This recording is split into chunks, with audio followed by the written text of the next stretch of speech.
সংবিধান অনুযায়ী নাগরিকের যে সুযোগের সমতার কথা বলা হয়েছে, আমরা কিন্তু সংবিধানের পক্ষে লড়াই করছি। বন্ধুগণ, আমাদেরকে আদালত দেখিয়ে লাভ নেই, আমরা আপনাদেরকে সংবিধান দেখাচ্ছি।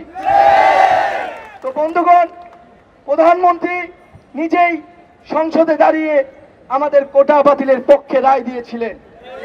আমরা আশা করব এবারও তিনি শিক্ষার্থীদের পক্ষে, শিক্ষার্থীদের যে জনমত তার পক্ষে সংসদে দাঁড়িয়ে কোটা বৈষম্যের চূড়ান্ত সুরাহা আমাদেরকে দিবেন।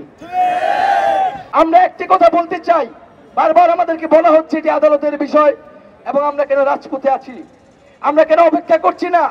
আমরা আর কতকাল অপেক্ষা করব? আমরা 50 বছর অপেক্ষা করেছি। আজকে 2018 সালের পরেও 5 বছর পরেও 6 বছর পরে আজকে হঠাৎ করে আবার সেই কোটা ফিরে আসছে। আজকে শিক্ষার্থীদের পিঠ দেওয়ালে ঠেকে গেছে।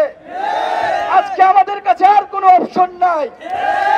আজকে হয় আমরা দাবি আদায় করে আমরা ঘরে ফিরবো, আমরা ক্লাসরুমে ফিরবো, অথবা আমাদেরকে এই দেশ ছেড়ে চলে যেতে হবে। আজকে যেই দেশে মেধাবীদের মূল্যায়ন নাই, সেই দেশে কেন মেধাবীরা থাকবে? বন্ধুগণ, আমরা একটা কথা বলতে চাচ্ছি, যদি আমাদের দাবি পূরণ না হয়, অন্তত আমাদের একটি দাবি যাতে পূরণ করা হয়, সেটি হচ্ছে আমাদের কোনো দাবি যদি আপনাদের কাছে যৌক্তিক মনে না হয়, কোনো দাবি যদি মনে হয় আপনারা পূরণ করবেন না, তাহলে একটা দাবি পূরণ করবেন, যেটা হচ্ছে আপনারা 100% কোটা করে দিবেন। আমরা আর প্রশাসনে যেতে চাই না।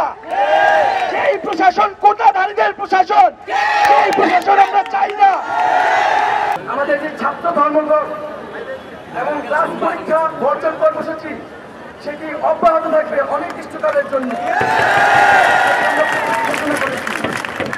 আর আমাদের যে ব্লকেট কর্মসূচি, সারা বাংলাদেশে আরো বিভিন্ন পয়েন্টে আগামীকালও ব্লকেট চলবে। আমরা আজকে শাহবাগ থেকে কারওয়ান বাজার পর্যন্ত গিয়েছি, আমরা আগামীকাল কিন্তু ফার্ম গেট পার হয়ে যাব।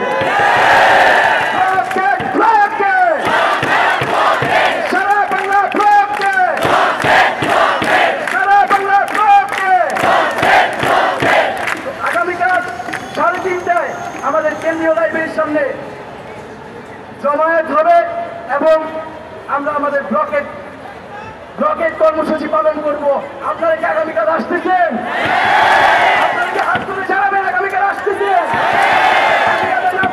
রাজপথে থাকবো, আমাদেরকে অবশ্যই থাকতে হবে। মনে করেছে আমরা ক্লান্ত হয়ে ফিরে যাব, কিন্তু আমাদের সেটাকে ভুল প্রমাণ করতেই হবে।